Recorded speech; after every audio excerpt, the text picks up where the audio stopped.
में 3 खास अवस्थाओं के बाद सबसे बेहतर तुरीय अवस्था को एक बहुत ही इम्पोर्टेंट अवस्था के रूप में बताया गया है।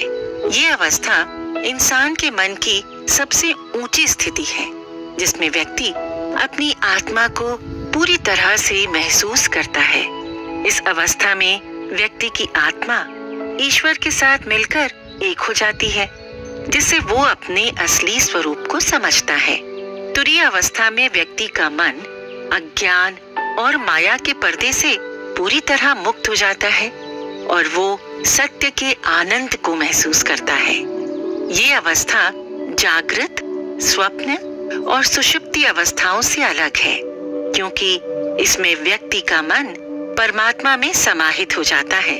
तुरीय अवस्था को मांडुक्य उपनिषद में चेतना की सबसे बेहतर स्थिति के रूप में बताया गया है।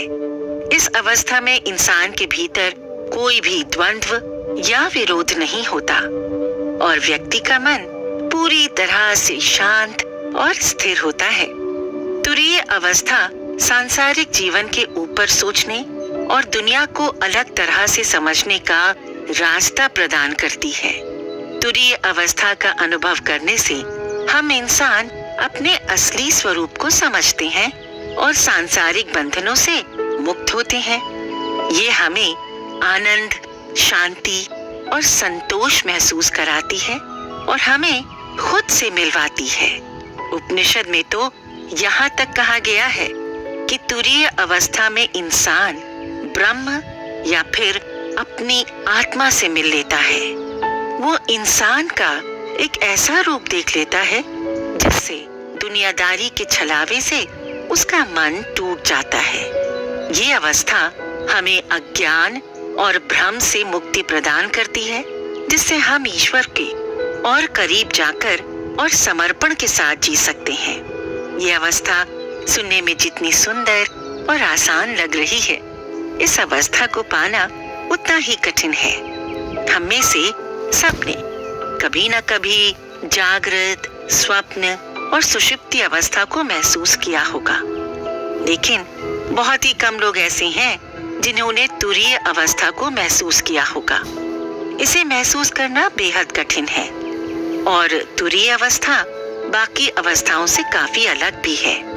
जहाँ जागृत अवस्था में हम जाग कर सच को जानते हैं, वहीं स्वप्न में हम सोते हुए सपने देखते हैं और सुषुप्ति में एक ऐसी नींद होती है जिसमें सपने नहीं होते और सुख भरी नींद आती है।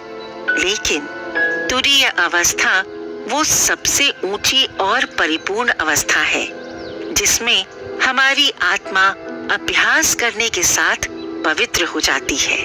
बाकी सभी अवस्थाएं गलत या फिर बुरी नहीं है, लेकिन उनकी अपनी सीमाएं हैं।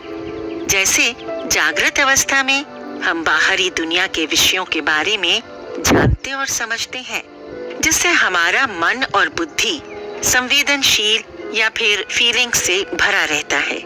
लेकिन ये हमें हमारे असली रूप या फिर अंतःमन से वंचित करता है, क्योंकि हम जागती आंखों से बाहरी दुनिया में लिप्त हो जाते हैं और फिर अपनी आत्मा को पूरी तरह से भूल जाते हैं, जिससे हम अपने लक्ष्य से कभी न कभी भटक जाते हैं। वहीं स्वप्न अवस्था में हमारा मन सपनों और कल्पनाओं के चक्र में उलझ जाता है। इससे हमारा विवेक और समझ कमजोर हो जाती है और हम अपने असली स्वरूप को, अपने आप को पहचानने में असमर्थ हो जाते हैं। फिर सुषुप्ति अवस्था में हम नींद की गहरी अवस्था में लिप्त हो जाते हैं, जिसमें हमारी चेतना पूरी तरह से खत्म हो जाती है। इससे हमें हमारे असली स्वरूप का अनुभव नहीं होता है, क्योंकि नींद के दौरान हमें कुछ भी महसूस नहीं होता है। इन अवस्थाओं की ये सीमाएं हमें हमारी आत्मा के सच्चे स्वरूप से वंचित कराती हैं, जिससे हमारा मन अज्ञान और माया के पर्दे में बंधन बना रहता है। इसीलिए वेदों और उपनिषदों में तुरीय अवस्था को इंसान के मन की सबसे ऊंची और बेहतर अवस्था के रूप में जाना जाता है। आजकल के समय में इस अवस्था को पाना बेहद कठिन है, लेकिन अभ्यास करने से कुछ भी हासिल किया जा सकता है। तो फिर तुरीय अवस्था क्यों नहीं? उपनिषद में कुछ खास उपायों को बताया गया है जिनसे इस अवस्था को हासिल किया जा सकता है, जैसे कि आध्यात्मिक अभ्यास, प्राणायाम और खुद के बारे में विचार। जैसे आध्यात्मिक अभ्यासों को नियमित रूप से अपनाना, ये अभ्यास खुद के बारे में जानने की ओर ले जाते हैं और तुरीय अवस्था का अनुभव करने में हमारी मदद करते हैं। जब आप खुद के बारे में जानेंगे, अपनी सांसों पर काबू रखेंगे, तो इस अवस्था को पाने की ओर आप एक कदम बढ़ा चुके होंगे। दूसरा, आध्यात्मिक शिक्षा। आध्यात्मिक गुरु या फिर जिसे भी आप इस लायक समझते हो जो आपको रास्ता दिखा सके, उसके मार्गदर्शन में आना और उनके बताए रास्तों का अनुसरण करना। गुरु के संदेशों और उपदेशों को समझने के लिए पूरी भक्ति और श्रद्धा से उसका पालन करना। किसी भी तरह से विश्वास की कमी हमारे लक्ष्य से हमें दूर कर सकती है। फिर तीसरा, ध्यान और मनन। रोज ध्यान और मनन के माध्यम से मन को शांत और व्यवस्थित रखना। ध्यान करने से मन की स्थिरता और शांति बढ़ती है, जो तुरीय अवस्था की दिशा में हमें ले जाता है। मन जितना ज्यादा काबू में होगा, कोई भी काम उतना ही जल्दी पूरा होगा। इसके अलावा सत्संग में भाग लेना और सत्संगी संगत के साथ समय बिताना। सत्संग में अच्छे विषयों पर चर्चा करने से ईश्वर और खुद को बेहतर ढंग से जानने का मौका मिलता है।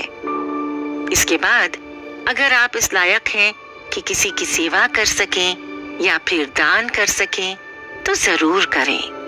दान करना और सेवा में लगना ऐसे दो काम हैं जिनसे इंसान अपनी सफलता का रास्ता खुद बना सकता है। आखिर में सबसे जरूरी नैतिक और अच्छी बातों का पूरी तरह से पालन करना। एक इंसान जो सच्चाई और अच्छाई के रास्ते पर चलता है, उसके लिए तुरीय अवस्था को पाना उतना मुश्किल नहीं होता है।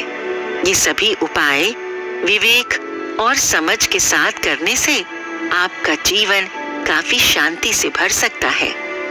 न सिर्फ आप खुद को और ईश्वर को जानेंगे, बल्कि आप देखेंगे कि आप अपने जीवन के लक्ष्य को भी बड़ी आसानी से पूरा कर पा रहे हैं। जो भी काम आप करना चाहेंगे, उसे पूरा करने में ज्यादा मुश्किल नहीं आएगी। अगले एपिसोड में हम जानेंगे कि कैसे उपनिषद के ओम के उच्चारण से हम जीवन को बेहतर बना सकते हैं।